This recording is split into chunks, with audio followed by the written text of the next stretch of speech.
The scene started at a party, and there was a lady telling a story about lovebirds that had succeeded in their love and remained the same forever. All the people there clapped upon hearing that story. A lady commented that it was such a beautiful story and asked how she could create such wonderful tales. The storyteller lady thanked them. Then she asked Eleanor what she had been doing by sitting aside.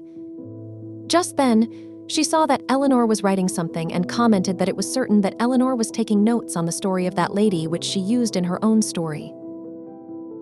As she was moving from there, Eleanor made her unbalanced and was struck by a table, causing the cups and plates to fall. Regaining her balance, the lady asked Eleanor what she was doing and if she knew that her dress was so expensive, implying that Eleanor had done that intentionally. Eleanor said she didn't know what she meant, but more importantly, the carpet was soiled.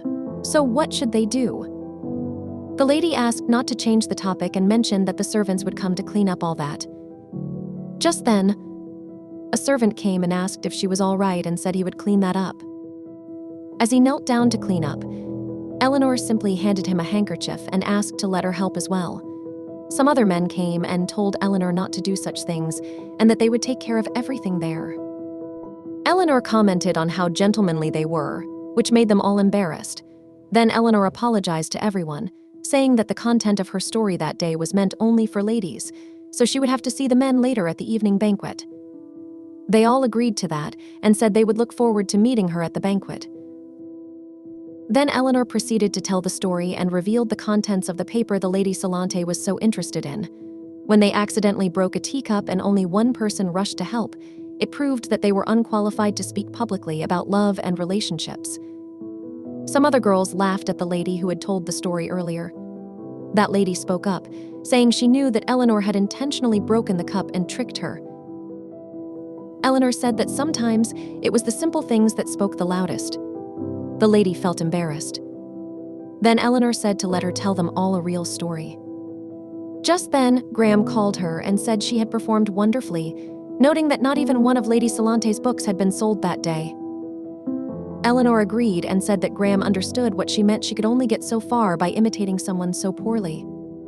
Graham thought Eleanor was very cool. Eleanor thought it might have been cruel of her to do that, but it couldn't be helped, especially when one's livelihood was at stake. She reminded them that it had been around 5 years since she had become Eleanor, a character from one of her favorite novels. She loved that story so much that she had read it several times, but there was an issue. There were only 4 sentences in the entire book about Eleanor. It would have been better if Eleanor had simply been a minor character, but that wasn't the case. Instead, she had to endure harsh in-laws and shoulder the burden of compensation for Eleanor's criminal husband. That all was like hell, and it could not have been more harsh. Instead of wasting time wallowing in bitterness, she started working to save her money and began writing romance novels and books about dating in order to survive.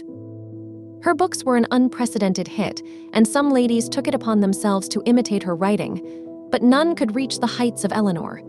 Because of all that, she was currently the center of attention in high society and the biggest celebrity in the empire, becoming Baroness Eleanor. She achieved all these things thanks to her hard work. While sitting, she remembered that all these things were part of her difficult life. A maid told her to rest there, and Eleanor thought that she was glad to have survived normally in that world. Just then, Graham screamed, and Eleanor asked her what happened. Graham showed her a letter. Eleanor picked up the letter and asked why she was shocked. She noticed an emblem on the letter, which belonged to House Calabria, one of the most powerful noble families in the empire. She thought that she was living normally until she met that man. There wasn't a person in that empire who was not familiar with the Calabria house, as they were the most influential and powerful family. Eleanor then opened the letter, thinking that if the letter was really from the Calabria house, then the name of Ryan would be mentioned there as well, and she wondered about Ryan. The scene shifts to some days later in the Calabria mansion, where Count Kaplan knocked on the door of a room. As he entered, he asked the Duke if he had sent for Count Kaplan. The Duke thanked him for coming and, looking troubled, Count Kaplan commented that it seemed like something was wrong. The Duke replied that it was about his son, who was a headache for him. Count Kaplan wondered if the Duke was talking about Ryan. Ryan was the sole heir born to his paternal family, House Calabria, and his maternal family, House Floyd. Known for his military strength and intellect, He was also the youngest captain of the Imperial Guard in Haskator's history. And the Count was also known for his handsome appearance, which was said to have been blessed by the gods. Count Kaplan wondered how one could call a man with such talent, looks, and an outstanding bloodline a headache, and if the Duke was trying to be sarcastic. The Duke stated that Ryan was already in his 20s, yet he showed no interest in women whatsoever, and he didn't know what to do. Count Kaplan thought that the Duke was indeed concerned about that, and it was true that many ladies had fallen in love with Ryan, but he never gave them a glance. People likened him to a mythical power that only bloomed on the side of a steep cliff known as Stellaria. That was like a fitting nickname, as Stellaria was a flower that couldn't be obtained. Then Count Kaplan asked if the Duke had a suitable lady in mind for Ryan. The Duke replied that he was sure the Count knew without being told by the Duke. Count Kaplan supposed that there was only one lady in that whole empire who was right for Ryan, and she was the Imperial Princess, Aileen. He then said to the Duke that as much as he would love to be of assistance, he was afraid that he lacked much knowledge in those matters.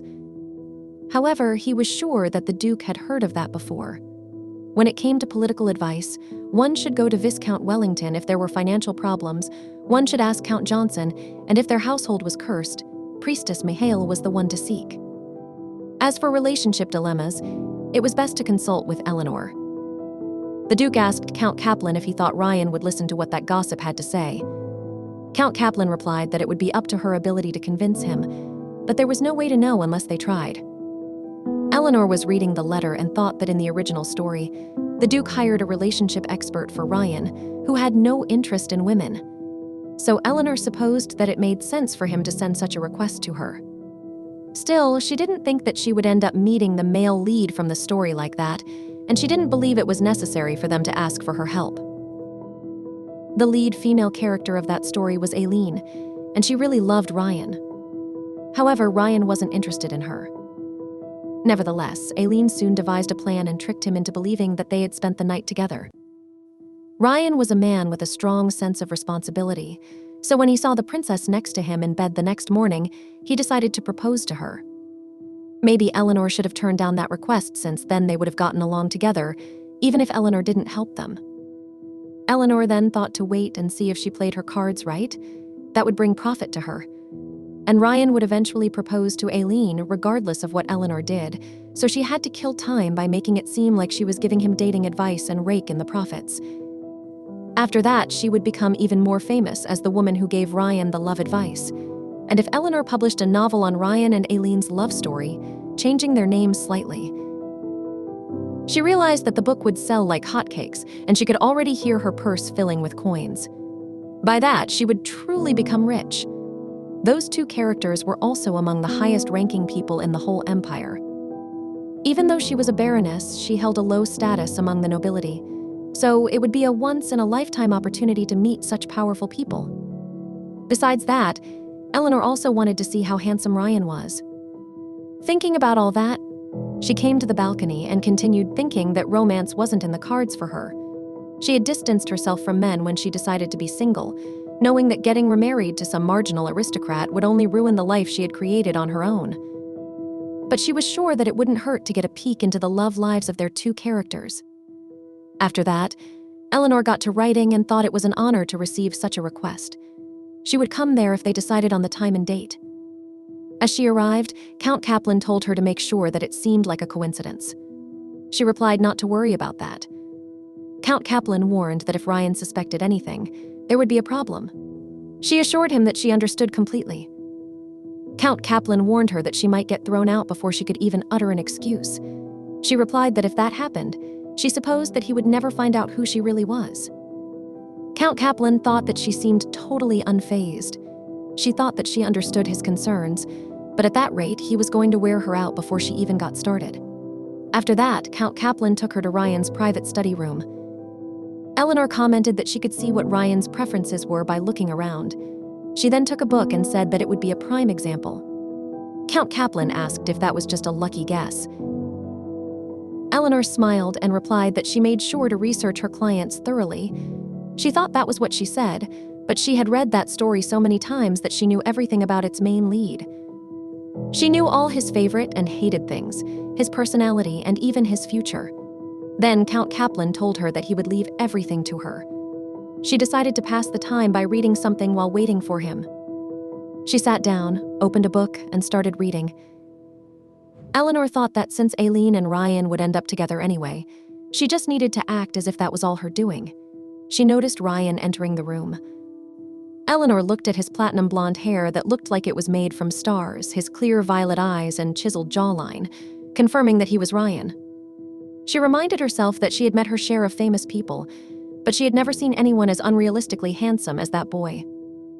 He was only staring at her without saying anything, so she wondered if she should start the conversation. She then spoke about how space was infinite and eternal, and people divided it with walls, creating their own place and history within those walls. She asked Ryan if he had read about the history of space. Ryan agreed and revealed that it was one of his favorites. She thought it might be straightforward to admit that. Then she noticed that he was stepping closer and sat next to her. Eleanor thought about his influence and a face like that, realizing he was destined to succeed in whatever he chose to do. The reason she had read that story so many times was because the lead male character was of her type. She then mentioned that there was a part in that book that talked about the value of a mansion being calculated by how much it gives back to the people who make it, and only when that meets the expectations of its inhabitants. Just Ryan asked her if that couldn't be called a good mansion. She then asked him if he wanted to meet the expectations of those around him. He asked her to define that. She replied that she was referring to the expectations of all the ladies who wanted him. He looked uncomfortable listening to this, and she thought she might have upset him. Ryan replied that it wasn't that he didn't have any interest in women. Eleanor thought that he wasn't interested in Aileen at that time. He added that it was just that he chose only to pay attention to the woman he was drawn to. By stating that, he got very close to her. She was shocked by how close he got and why he was looking at her like that. She wondered if something like that even happened in the real novel. She couldn't get carried away, knowing that Ryan would soon be married to the female lead, and she realized that he had her in a corner. He was so close to her, and Ryan whispered to her about her reason for coming there. He asked if his father had sent her there and if he had been too careless. She laughed and thought that everything was in order while they were talking about the books, so she wondered when he had noticed. And she had to play that off smoothly, otherwise her reputation would be at stake. Then she asked if they could keep the correct conversational distance. She then thought to calm down and act natural. Ryan stared at her and asked what she wanted to talk to him about. She thought that she would be happy to tell him the truth, but at that point he was unaware of the princess's feelings, and if she pressured him into proposing to her, that would ruin everything. She then told him that she was sure he already knew the answer to that question. Ryan replied that she came there to talk about marriage, but he didn't have any intention of marrying someone he didn't love.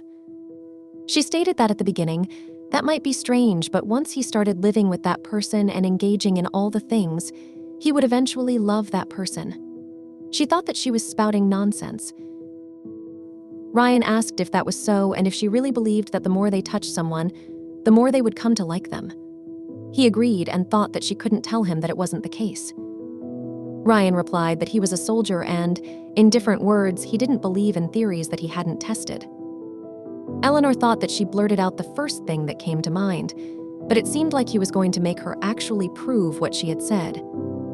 She then suggested testing the theory and said they would see if he ended up developing feelings for someone he touched.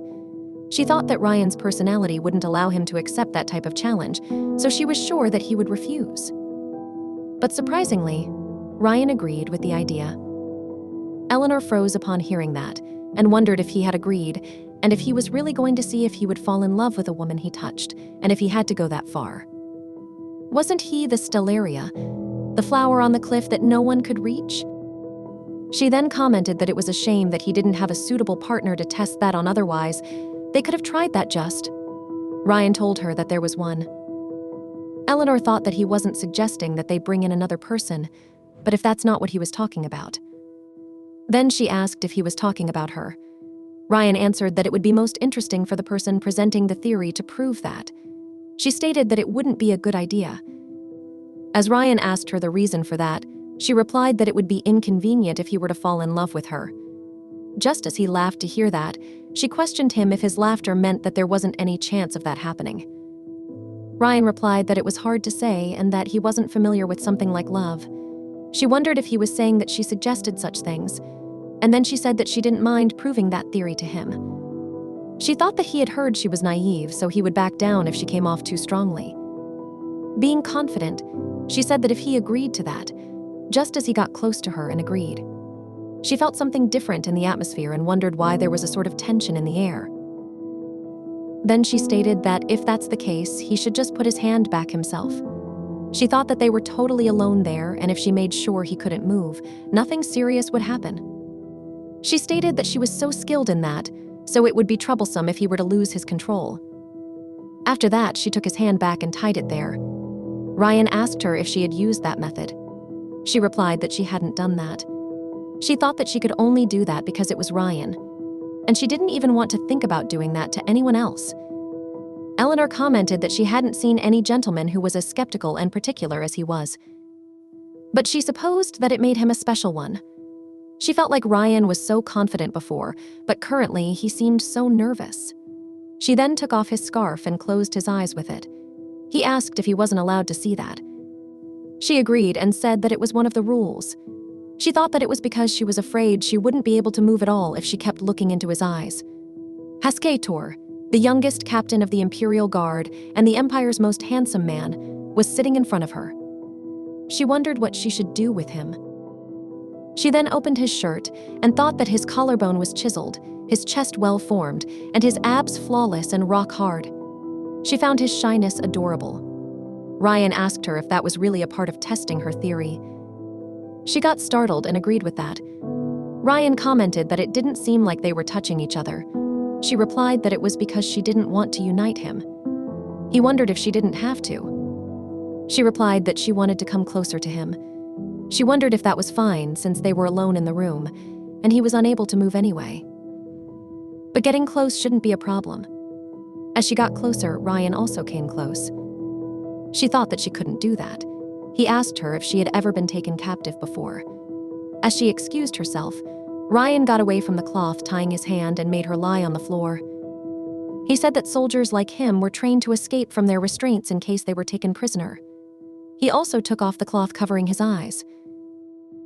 She felt so bad and wondered if he was only pretending to be restrained. He asked her if she was afraid of that. She laughed and wondered if he was challenging her. She then denied it and told him to calm down. Just then, a man knocked on the door and told Ryan that it was his time for a meal. Eleanor thought it was the worst timing. Ryan ordered the man to go and tell all the servants not to come closer to his room before morning, and if someone came, he would cut them into pieces. The man got scared upon hearing that and apologized for coming there.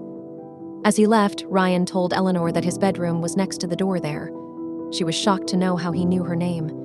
She hadn't planned to go that far. She then hugged him and wondered what would happen if they really ended up falling in love with each other. The next day, a carriage was ready, and Beyoncé was sitting with a lady there. The lady told Beyoncé that they were arriving shortly. As they arrived at Aileen's mansion, Aileen was waiting for her there. Approaching Beyoncé, she said that she had been waiting for Beyoncé and invited her to go and have her dresses made. Pelicity was the capital of the Haskeitor Empire and was known for its beautiful landscapes. Every year, people flocked to that city in awe. In the current year, that place bustled with preparations for the upcoming birthday festival of the princess. Bianca thought that the festival was just 2 days away. Aileen asked her to hurry up, and she grabbed Bianca's hand. Aileen then showed some girls dressed up and asked if that was pretty. It was pretty and was the super popular Eleanor-style dress. She stated that she was going to use Walt-theme fabric and handmade lace, and then she would gift the dress to them all. A lady commented that the dress was so pretty, and they couldn't wait to see the finished one. Then another lady showed her dress and asked how that was. Bianca thought that she was giving such expensive, pretty dresses to her friends on her own birthday, and that seemed so generous of her to do. But if everyone wore the same dress, that would only make Aileen stand out more. Aileen stated that she wanted to look very pretty at her birthday party because Ryan was coming there. She didn't know if she would be able to talk to him, and then she asked Bianca what she thought. Bianca thought there was no point in asking for her opinion. She stated that Aileen had nothing to worry about regardless of whether she talked to him, he would marry her. Other girls whispered if Bianca really said such a thing. Bianca thought it was bad that she had slipped up and said too much again. Just then, Bianca said she would come back. Others said that Bianca had done it again. Bianca went into a room and, while sitting there, she said that she had ruined the mood with her tactless remark and hated herself for it. But it always happened, and she was so sick and tired of those insincere gatherings. She remembered that around 3 years ago, Aileen revealed that she was in love with Ryan. During a game of truth or dare, Aileen's wife unexpectedly came out with her confession, but Bianca found her admission to be very calculated. Most of the ladies present were also in love with Ryan. However, now that Aileen had confessed her feelings, no one dared to admit that they also loved Ryan.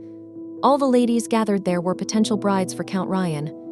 However, none of them would ever be able to compete against an imperial princess, and no one was brave enough to declare their love to the emperor's potential son-in-law. With Aileen's simple confession, she eliminated all the competition. Bianca confided this to her closest friend in the carriage, saying that now no one would dare to admit their feelings for Ryan. She warned her friend not to tell anyone else. However, as time passed, Bianca realized it was her biggest mistake. Some people came to Bianca, stating that they didn't know she also had feelings for Ryan. They questioned how she could be so jealous and say such a thing. She went so far as to say such things, and they couldn't believe that Bianca was thinking of Ryan in that way. Bianca wondered how they found out about her feelings and the secret conversation she had with her closest friend. It turned out that her friend was in a ladies' group with the princess and claimed she had no choice but to tell Aileen. Everyone concluded that Bianca slandered the princess out of jealousy and harassed Bianca because of it. However, Bianca wasn't jealous of the princess, and she didn't say those things in a negative manner. So why wasn't anyone believing her? Then Aileen stepped in and told everyone to stop. Even though Bianca had made a mistake, Aileen was sure that Bianca didn't really mean all that, and that it didn't bother her. Bianca was shocked to see this and wondered when Aileen had gone so far to defend her. After that, everyone praised Aileen even more for her mercy and kindness. There was nothing calculated about her kind actions and lovely behavior. She was never angry and always said the right thing. However, Aileen absolutely terrified Bianca. As all the ladies criticized Bianca, the angelic Aileen embraced her as a close friend. Bianca didn't understand why Aileen called that wicked girl her friend. Aileen was a gracious and wonderful person, so kind as well. Bianca would rather be cast out than treated like that. While Bianca was in her room, a maid knocked on the door and, upon entering, stated that the princess had sent another invitation. Bianca told the maid to just leave it there. After placing the letter there, the maid left. Another maid asked the first maid what Bianca had said that day. The first maid replied that Bianca was the same, and she felt sorry for her. The second maid agreed, mentioning that the princess sent so many invitations and that Bianca was truly wicked. Bianca saw the letter and thought it was again from Aileen. She knew she wouldn't go, so why did Aileen keep sending those letters? Bianca just wanted to be alone. She had turned down many invitations before, and not long afterward, strange things began to happen. One day, someone screamed in the garden. All the maids rushed there to find something hung from a tree, which was horrifying. They suspected it might belong to the child next door. When they arrived, a man asked if anyone had been in the garden the previous night. One of the maids denied it, but then realized she had seen Bianca there. Bianca was shocked and denied being there, explaining that she had only stepped outside briefly because she couldn't fall asleep, and then returned inside after a few minutes. She felt that everyone believed she had done it, and this incident wasn't the only one. Another incident involved one of her favorite dresses being found in a ditch, and a missing necklace from the banquet was discovered in her jewelry box. However, the worst part was the rumors and gossip that started circulating about her. One day, while lying in her room and crying over the unfairness of it all, Bianca noticed a letter and wondered what it was about. She was surprised to see that it was from Aileen and didn't realize Aileen had been sending her letters. Bianca was touched to see that Aileen still considered her a friend, and she became emotional and started crying. She finally realized that Aileen had heard about Bianca going through a hard time and hoped they could meet to make Bianca feel better. As she cried, Bianca thought about how Aileen could do all of this without anyone noticing anything. She recalled that anyone who stood up to Aileen disappeared, regardless of their status, whether nobility, members of the imperial family, male, female, young, or old. They were ostracized from high society, and even their parents were banished or executed. There was nothing to suggest that Aileen was involved, but anyone who caused her trouble didn't last long. Finally, Bianca found herself at Aileen's mansion. Aileen served her tea and mentioned how Bianca had been through a lot lately. She grabbed Bianca's hand and asked her to promise never to betray Aileen, assuring that if Bianca did, Aileen would protect her. Touched by Aileen's kindness, Bianca made the promise. However, Bianca felt that her promise had become an unbreakable vow, chaining her down. She pushed aside those thoughts and opened the door of the room, realizing that Aileen always got what she wanted. Judging by her actions, it seemed that the goal of her birthday party that year was Ryan. Aileen wouldn't be satisfied until she obtained what everyone desired, and if anyone dared to show genuine interest in Ryan, they would likely disappear too. Bianca decided that she would never cater to Aileen's desires at the cost of her own values. Ryan woke up in his mansion and searched for Eleanor but couldn't find her. He wondered if she had left and realized that his experience from the previous night wasn't just a dream. He couldn't believe that he never thought he would have a chance to meet her again. The scene shifts to 3 years ago when a man asked Ryan if he was coming to attend the party and mentioned that his daughter would be happy if he came. However, Ryan declined, saying that he didn't enjoy such events. He then went to his library room, thinking about the suggestion others had given him to use the lands as a military training area, but he didn't anticipate so many parties being held there. He considered hiding in the library. While reading a book, he heard someone running from outside the room. He went to check and wondered who was there, thinking it might be an intruder, so he grabbed a stick. When he came outside, he saw a woman there and wondered why she was crying, as she looked like a noble woman. And then she turned around to look at him, and he realized that the fragile girl crying in the forest had disappeared. In her place, he saw a young woman wearing a mature but resigned expression, an elegant and dignified lady standing in front of him. Later, Ryan's friend commented that the party was so boring and everyone there were such snobs, making it unbearable as they bragged about themselves all night. They even brought in a young lady and started taunting her, behaving like a bunch of lowlifes. Ryan asked Blaine about it, mentioning that they harassed the young lady.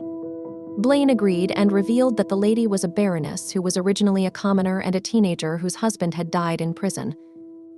Those men at the party forced her to come and then tried to pressure her into marrying an old man 3 times her age. Seeing all those old geezers leering at her disgustingly was just too much. Ryan expressed shock, saying, "So that happened to her." Blaine continued, saying that initially the girl politely turned down their advances, but they persisted, mocking her for being a widow until she finally left. Ryan thought that the lady he saw crying in the forest must have been her, explaining why she shed such bitter tears. He then asked Blaine if he knew the name of that girl. Blaine, feeling confused by Ryan's sudden interest, revealed that the lady's name was Eleanor. Ryan recollected everything and felt the urge to see her again. However, he hesitated, feeling it was wrong to approach a widow who had recently lost her husband. He wished he could have gone to Eleanor's recital the day before. As she moved to the capital, she became even more challenging to approach, transforming into a beautiful and powerful woman in high society. Eventually, he gave up on the idea of reconnecting with her. But as he entered his library, he was surprised to find Eleanor there, asking if he had read that specific book. She stood in his private study, holding his favorite book. He stopped reminiscing and thought that he was so glad to see her, but he might have overdone it. However, since she stayed all night, he thought she might feel something for him too. He believed she was probably disappointed, and he should have studied those things beforehand. Then he decided to meet her again. When he met Blaine, Blaine commented that Ryan seemed to be in a good mood that day. Ryan asked if that was true. Blaine confirmed and asked what had happened. He mentioned that Ryan was scaring everyone with his expressions, and others wondered if the captain was angry and why he was smirking like that. They were shocked to see Ryan smiling. Ryan asked if he was really that scary, and then he asked Blaine if he had been to any parties lately. Blaine agreed and asked why Ryan was inquiring about that. Ryan replied that he wanted to find out something for himself. Blaine stated that it wouldn't be difficult, but he wondered why Ryan was asking. Ryan replied that he just wanted to know and appreciated Blaine's help. Blaine assured Ryan that he would let him know if he found anything and pondered why Ryan was interested in parties. Ryan thanked him, and Blaine thought that Ryan was definitely up to something. On the other side, Eleanor was at her home feeling gloomy. She wondered what she had done and if she had just wasted her time, unable to remember anything. She thought she should forget about it after all. It wasn't like she was going to meet Ryan again. She had to let it go, but at least she didn't run into anyone on her way out. Not only was she a low-ranking noble, but she had also been married once. Ryan, on the other hand, was a hero of the Empire and the land's most eligible bachelor. If anyone saw her coming out of Ryan's room, people might misunderstand the situation. She realized it would be fine as long as she didn't tell anyone else. After all, no one would even think that there was anything between her and a woman of her low status. If anyone from Ryan's maternal family were to contact her about it, it would probably be to coerce her into keeping quiet. She spent the night with a man she would never see again and felt lonely but had no regrets because he was the main character of that story, which was now over and would become a fond memory. Then she realized he had said her name, and she wondered how he knew it. He had touched her gently and whispered her name many times in a low voice, leaving no doubt about it. Whether he took her name or not didn't matter because after that day, it was over. Before she could complete her thoughts, she saw the moon outside and realized that once that night was over, it would be nothing more than a memory. That day marked the first day of Aileen's birthday festival, and was also the day when Aileen would carry out her plan to sneak into Ryan's bed. In the morning, Ryan was going to propose to Aileen. Eleanor only needed to forget about it by the next day. So, she decided to get ready for the party. That day marked the first day of Aileen's birthday, so the capital was bustling with festivities. Lower-class nobles who weren't invited to the palace party were busy hosting their own celebrations, presenting a perfect opportunity for Eleanor to promote her books and gain more popularity. However, she wasn't in the mood to attend a party at the moment. Still, she decided to go because if she didn't succeed there, her mother-in-law would force her to move back to Mariche. Eleanor couldn't let that happen, not after working so hard to get where she was. She wouldn't let something like that shake her resolve. As she got ready and entered the party, all the ladies were excited to see her dress and commented on how beautiful she looked, even lovelier than ever. Eleanor wondered if she should join the next dance there. However, her attention was drawn to someone important who had shown up. A lady approached Aileen and suggested taking a look at something, mentioning that she was going to step up on a chair. Aileen was shocked and asked if she saw anything. The lady denied seeing anything specific, citing the crowd around. Meanwhile, as Eleanor was cleaning her mouth, she noticed the lady's surprise at seeing a man. Following her gaze, Eleanor saw a man with platinum blonde hair and a red sash, belonging to the Imperial Guard. She realized it was Ryan and wondered what he was doing there. On the other side, Ryan's father was shocked to hear that Ryan hadn't come yet, and it might be a possibility that he was trying to stay home that night, so Duke ordered a maid to go and bring him before Ryan's mother noticed. The maid asked where they would find Ryan. Duke replied that Ryan never left the manor unless he was going for work, so he was probably there. The maid said that she had already sent someone to check there, but Ryan wasn't there. He was dressed so well in formal attire, so the servants thought that he had been headed to the palace and could have been abducted. Duke shouted and said that who would be willing to kidnap such a monster? He wondered why Ryan had disappeared during Aileen's birthday festival, and then he told all the servants to go and watch all the places in the palace. He wondered if Ryan had dressed well but hadn't come to the palace, so where had he gone? Ryan moved his hand towards Eleanor and asked if she could dance with him. She was shocked to hear that and thought she had to stop him before people started noticing that something was weird. She then apologized and said that she wasn't feeling well and asked if she could have a quick word with him outside. As they came outside, Eleanor stopped and asked what he was doing there. He apologized for being late but mentioned that it was hard to figure out which party she was attending. Then she asked why he wasn't attending Aileen's birthday party. She thought her party was boring compared to Aileen's birthday party. Then she asked what he meant by looking for the party she was attending. When he agreed, She asked if he came to see her. He agreed. She asked how he knew where she was and if he had known from the very beginning. He asked her what she thought. She wondered and then said that he couldn't be there, so he should just go back to the palace. He asked why he should do that. She pushed him and said it was because the people there might find out what happened between them. Ryan asked if that was what she was worried about. She agreed and said it would be inconvenient for him to get involved with her too. Ryan stated that it was the problem, and by grabbing her hand, he said that she might not like what he was going to say, but he didn't care what others talked about, and he thought her biggest dilemma was actually the fact that he had really fallen in love with her last night. She was surprised and said that she didn't like Hansendale's books, and that was a lie. If he really wanted to date her, he must lend her some money. He questioned why money.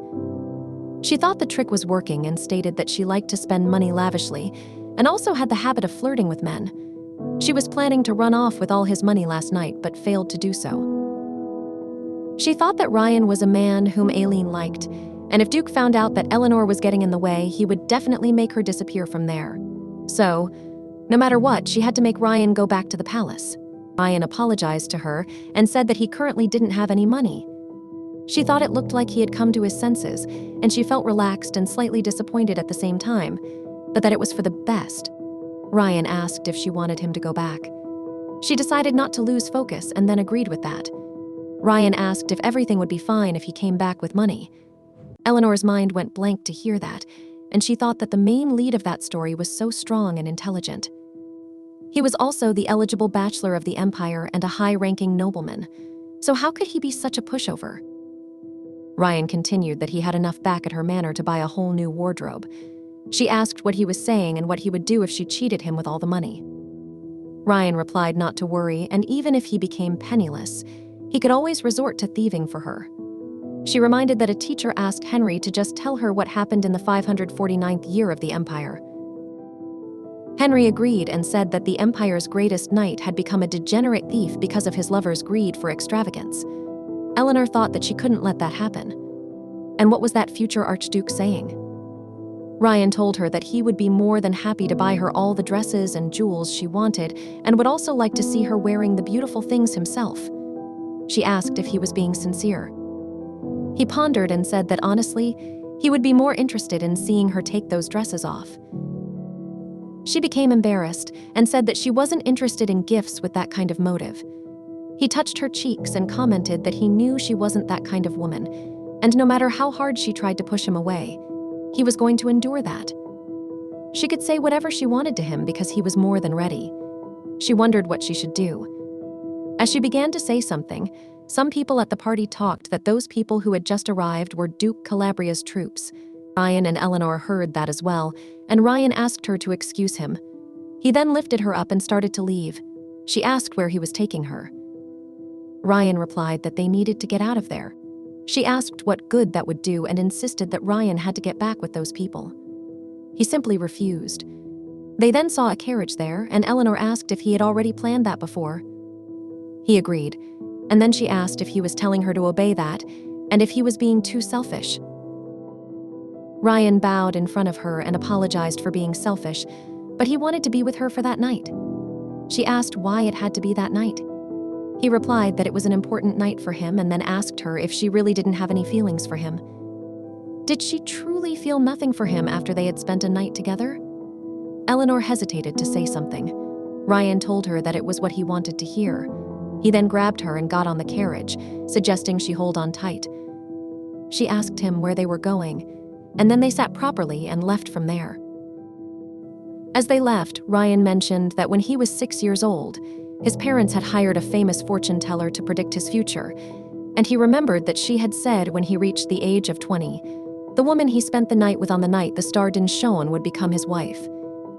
She was shocked and thought that the fortune teller was very skilled, and as the fortune teller predicted, he would have married the princess after that night. Ryan commented that it was a silly divination, but for some reason he believed it, so he came to believe that the person he spent that night with would become his soulmate. He then grabbed her hand and said that there were lots of things he wanted to tell her, but he would take his time to do that, and there was just one thing that he wanted to ask her to stay with him for that night. Deneb was a star for those who dream the events that happened on the night of Deneb were called the mischief of the stars. Ryan suggested that if she did him a favor, he would do one as well. She wondered if that was really happening, or if it was all a dream.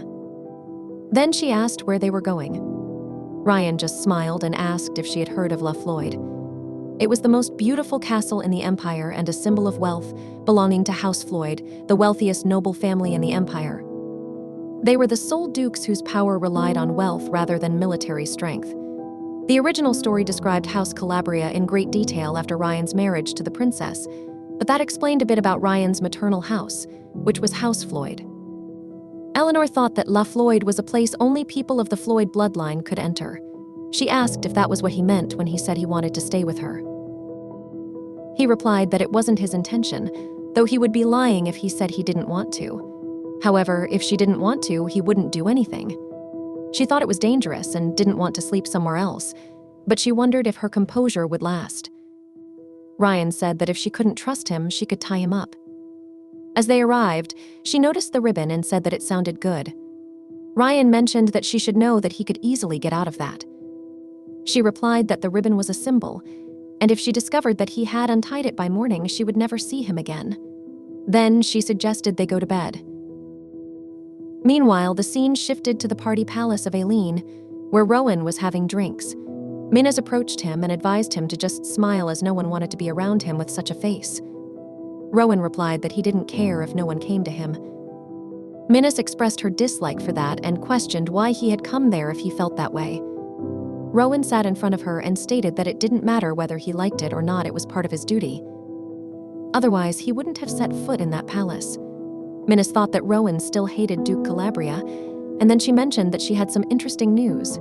She piqued Rowan's interest by bringing up Duke Calabria and asked if he knew why the Duke seemed uneasy. Just then, Arthur arrived and patted Minas on the shoulder, expressing his interest in hearing about it as well. He asked why Duke Calabria was upset. Minas replied that the captain of the Imperial Guard hadn't shown up for Aileen's birthday festival. Rowan speculated that Ryan probably had official business to deal with. Arthur expressed doubt about that, considering it was the year of the princess coming of age. Minas commented that she thought there was something else going on.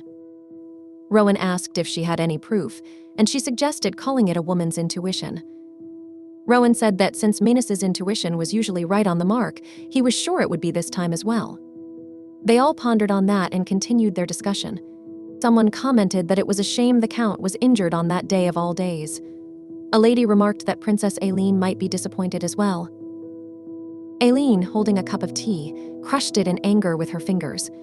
Meanwhile, Eleanor was asleep, but Ryan was not. He asked her if she had already slept, noticing how peacefully she was sleeping. He wondered how she could sleep so soundly and expressed a strong desire to touch her, feeling like he was on the brink of losing his mind. She then moved his hand towards her hair, reminiscing about the time when he saw her crying, and then she kissed his hand on her hair. The next morning, she woke up and asked Ryan if he had gotten any sleep. He denied it and said that he had barely slept. However, she replied that she had slept so peacefully. Ryan wondered how she could sleep so peacefully in someone else's bedroom. She then noticed the scars on Ryan's hand and asked if she had tied the ribbon too tightly. He denied it and explained that he couldn't move much because he was afraid the ribbon would rip, so his hands were stiff. He joked that if it were an interrogation, he would have cracked immediately. She laughed and said that she supposed she unintentionally ended up torturing him. She moved his hand to her hair and reassured him that he was all right, so she didn't have to apologize for that. She also mentioned that if that was what it took to spend his fateful night with her, she would gladly do it again. With that statement, Ryan moved closer to her. She pushed him back slightly and said that it was time for her to go back home. Ryan asked if she couldn't stay a bit longer. She turned around and agreed, but only for the night. As she was leaving, he grabbed her hand to make her stay and said that he had something to tell her before she left. He wanted to officially court her. Before he could finish his words, she declined his offer, stating that it didn't matter who he was. She admitted that it would be a lie to say that she didn't like him, but she had to face reality. She had never met her husband face to face, but she was still a Baroness Mariche, and since Aileen was involved in all of this, Duke Calabria would never accept Ryan and Eleanor's relationship.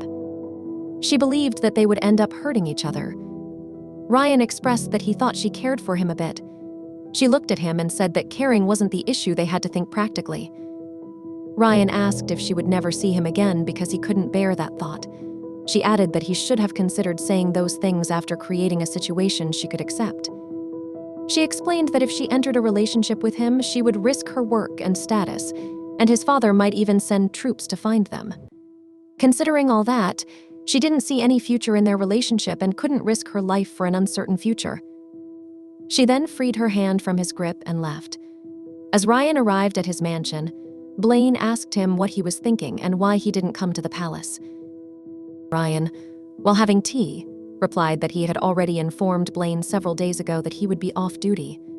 Blaine pointed out that it wasn't about work but a party, and then he asked Ryan what happened with that woman. Ryan replied that she had gone home. Blaine was shocked and asked what would happen if his father saw her. Ryan replied that he had sent guards to escort her back. Blaine asked why Ryan had met her in secret and why he had gone to her in public. Ryan replied that he didn't have any intention of meeting her secretly. Blaine then asked what Ryan was going to do. Ryan didn't reply, so Blaine asked if he was out of his mind. Ryan responded that he was perfectly sane and that Eleanor had rejected him by stating that there wasn't any future in their relationship. Blaine thought to himself that at least one of them was in their right mind. Ryan replied with all these thoughts and said that he supposed he was only thinking of himself and needed to make sure she felt certain about their future. Just as he said that, Blaine asked where Ryan was going. Ryan replied that he was going to meet his father. Blaine nodded, understanding that Duke Calabria was looking for Ryan. Then he asked Ryan what he was going to tell his father. After taking a drink, Ryan replied that he was going to say that he planned to propose to Eleanor. Ryan thought that Eleanor was correct, and he remembered that she had told him that if she entered into a relationship with him, she would lose both her status and her work, and she hadn't seen any future in her relationship with him and couldn't risk her life for such an uncertain future. He thought that he had just shown her that he was serious. Then he confirmed to Blaine that he was really going to tell his father that he had planned to propose to Eleanor. The scene shifted to the center of the Hascator villa. Robert entered a room and said that Sky was there, and he thought it would be best if Sky postponed his trip home. Sky was reading a book and asked why Robert was saying such things. Robert replied that he believed a good opportunity had come for Sky. Sky asked what that was. Robert revealed that it seemed like Aileen would cancel her engagement. Sky asked why that was a good opportunity for him. Robert replied that it was because Sky was a future Archduke who had yet to be married. Sky wondered if he would become the future Archduke and said that. However, Aileen wasn't interested in him anymore. Hascator was the Empire of Light, and in its shadows lay the Phaedra Duchy. Around 100 years ago, the Emperor of Hascator bestowed the title of Archduke upon the Phaedra family, and Phaedra became an independent duchy. In reality, this was more like the Empire casting Phaedra out. Compared to the Phaedra Duchy, which was known as a place of revelry and the center of the underground economy, Hascator was an overwhelmingly powerful empire. So naturally, Aileen had a much higher standing than Sky. Robert asked Sky if he knew Ryan or not. Sky replied that there wasn't anyone who didn't know Ryan. Robert stated that he had heard that Aileen had chosen him as her suitor, and if she was drawn to handsome men, that meant Sky had a chance as well. Sky had doubts about Haney, especially if she preferred men like Ryan. Sky thought that any of the angelic girls like Aileen weren't his type. He was interested in women who were smart, intelligent, and attractive. So he thought that Aileen didn't have such qualities because she was raised in a strict environment. Sky also disliked the idea of being involved with multiple concubines, so he believed it would be better to find someone similar to him. If he had to strategically select someone as his wife, he would choose an intelligent, sensible, and lower-class woman instead. Robert said that if Sky could win Aileen over, he would have the whole world under him. Sky replied that it wasn't possible because even if he were to marry Aileen, he would be a puppet emperor. Robert asked if Sky didn't pity Aileen. He then told Sky that Ryan rejected her because he fell in love with a lower-class woman, and apparently she was a beautiful widow. Sky thought that Ryan could indeed fall in love with a lower-class woman. Sky recalled that when he was 14 years old, he first saw Ryan at a party. Thanks to his natural gift for studying, he quickly became the top student at the Empire's private academy, and everything was going smoothly until his spotlight was stolen by the newly enrolled 11-year-old boy. Everyone praised Sky for being smart and talented, which made him overconfident. He didn't think anyone would be able to compete with or beat him. However, Ryan started to surpass Sky in academics, taking away his position, reputation, and everything else he had taken for granted. It was the first time in his life that he faced a rival. Sky tried everything to surpass Ryan but ended up excelling in subjects like herbal medicine, sorcery, and others that he wasn't initially interested in, rather than swordsmanship and martial arts.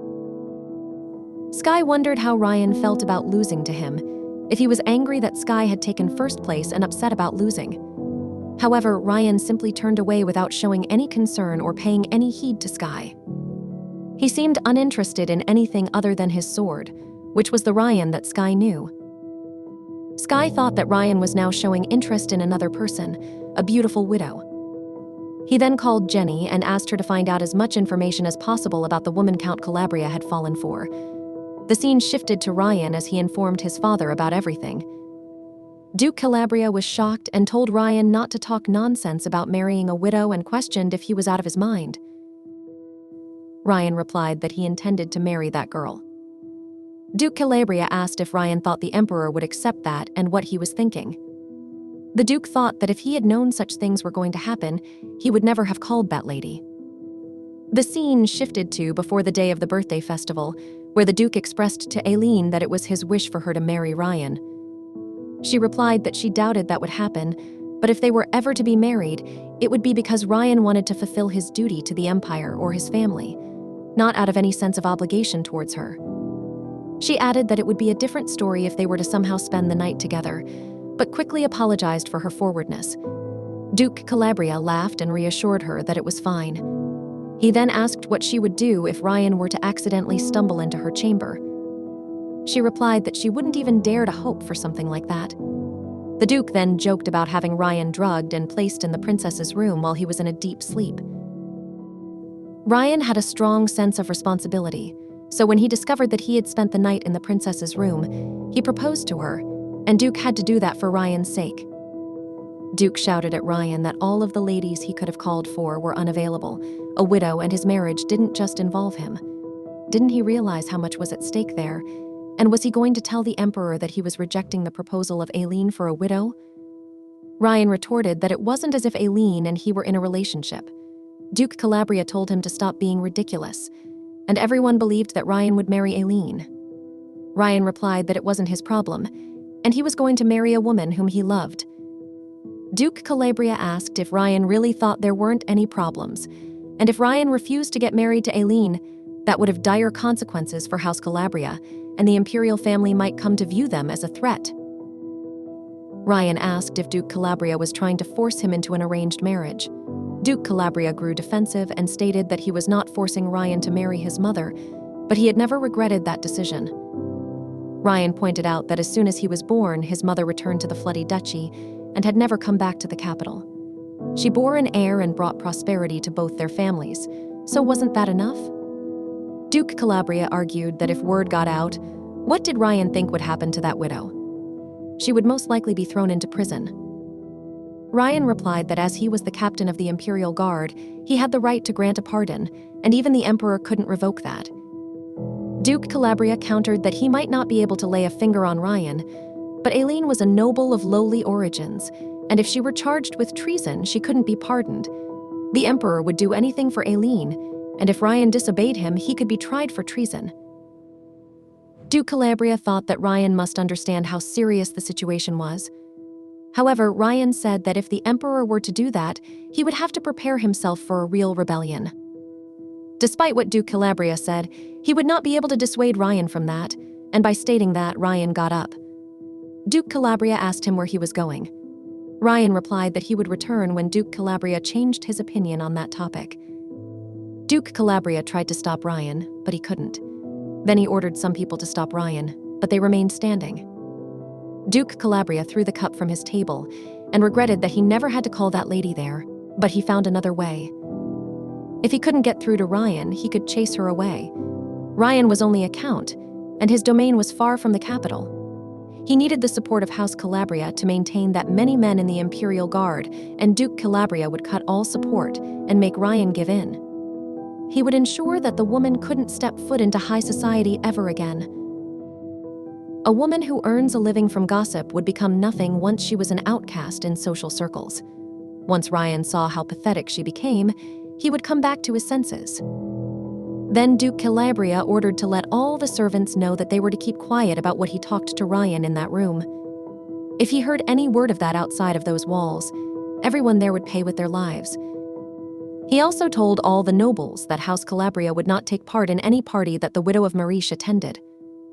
Eleanor met a lady who was thrilled to see her and asked how she could disappear without saying a word, expressing her worry for Eleanor. Eleanor placed her hand on the lady and apologized because she didn't have any other choice. Then she asked what happened while she was gone. The lady explained that all of the publicity was buzzing with talk about Eleanor and Ryan.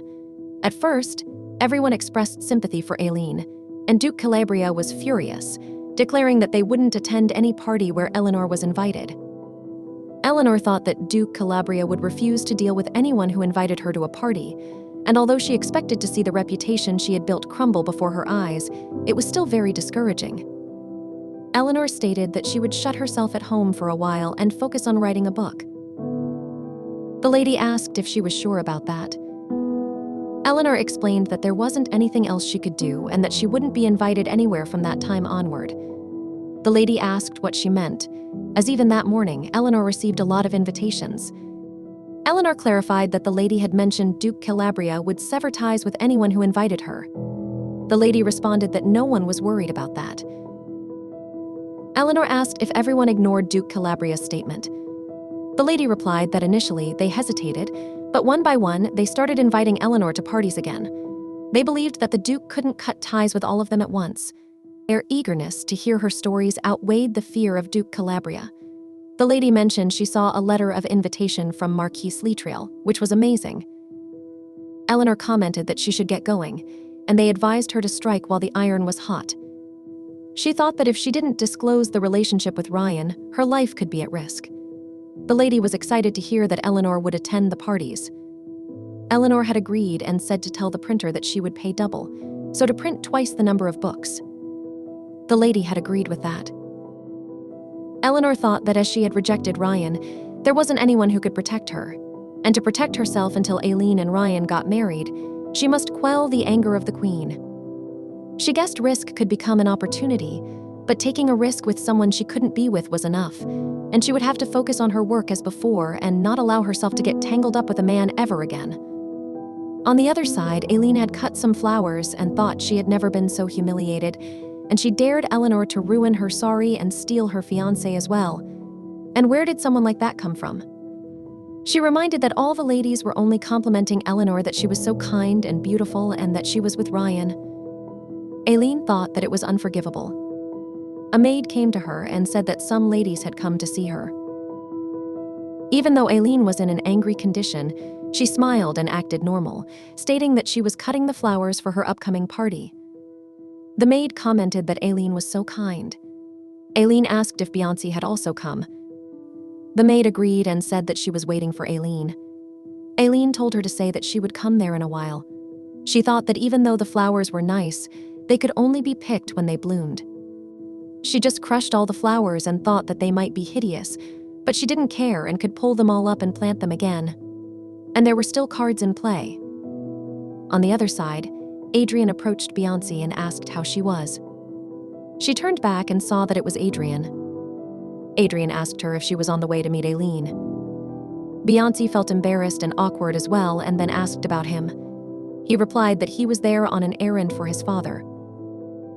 Beyoncé asked Adrian if he would be attending the party the next day. Adrian agreed and said that he was visiting Felicity for the birthday festival. Beyoncé asked if he would leave again soon.